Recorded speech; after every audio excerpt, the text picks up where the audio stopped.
Hello boys and girls, in the first installment of Little Modular after the summer vacation.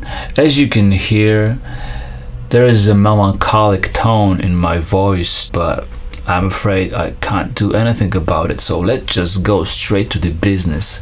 What you see here is a really great utility module called LEVIT8, and it's manufactured by the company called EROGENOUS tones. And this module seems like a fairly simple module, which it is, but it cramps a lot of functionality in just 10 HP, and in my opinion it's one of the coolest and most useful utility modules that I have encountered in EuroRAG format. So what it could be actually, it could be an 8-channel mixer, as you can see.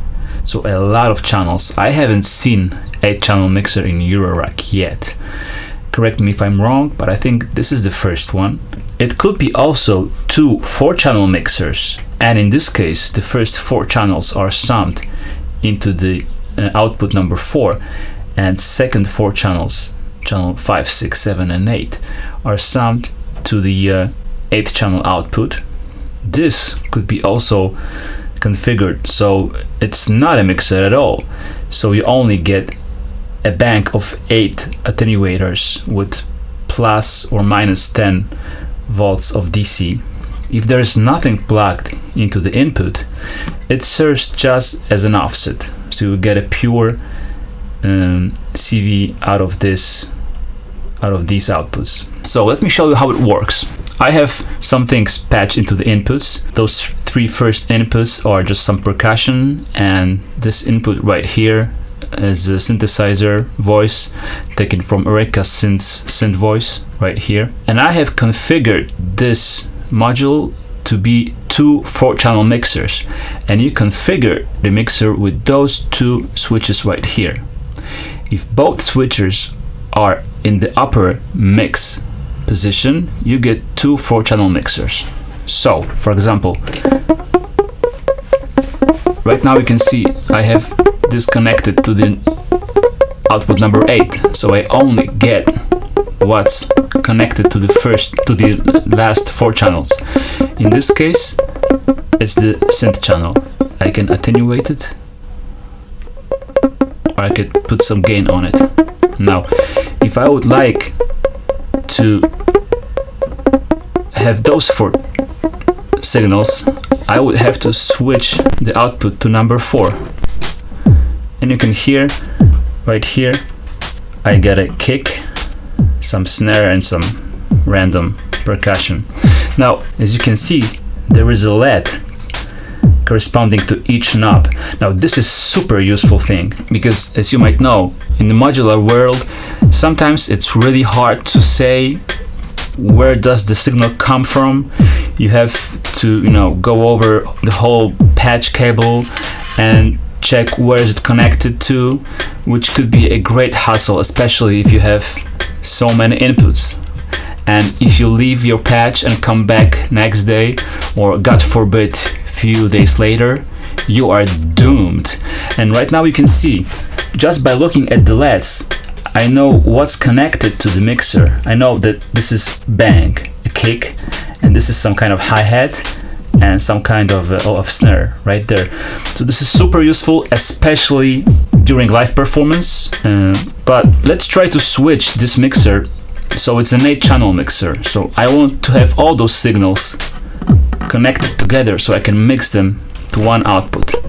So what I would have to do is to keep the lower switch in the upper position and switch the upper one to the lower position. So as you can hear right now, we get all the inputs summed to channel output 8. Now what's really cool about the thing is that I can still use all of these functions simultaneously. So for example, I have an output right here, and if there's nothing connected to an input, as I mentioned before, it just serves as an offset. So what happens, I have this output right here connected to a CV in on Erika synth, which controls the CV cutoff, I mean filter cutoff. So you can hear it. I can manipulate it, and I can control the cutoff with that.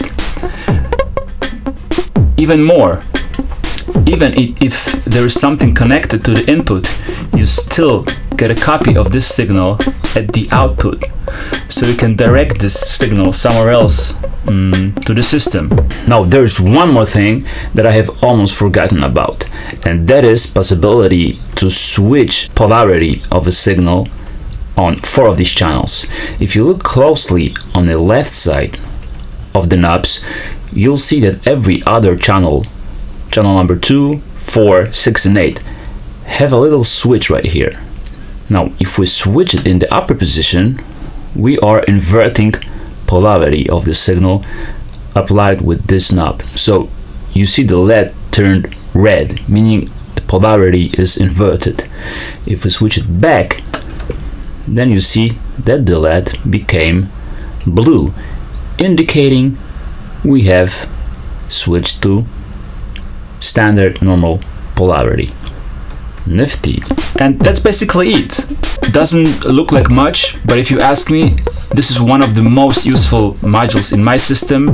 Takes only 10 HP, perfect for studio use, even better for live use where space is an issue, and you get so much basic, processing in such a compact and sturdy package. And the build quality is really great. It's built like a tank, and although for obvious reasons those knobs here are closed and sometimes it gets a little bumpy here, the knobs are really sturdy and made out of really nice aluminum with the grid, so it's easy to grasp it and operate with it. I recommend it. Thank you very much. Take care.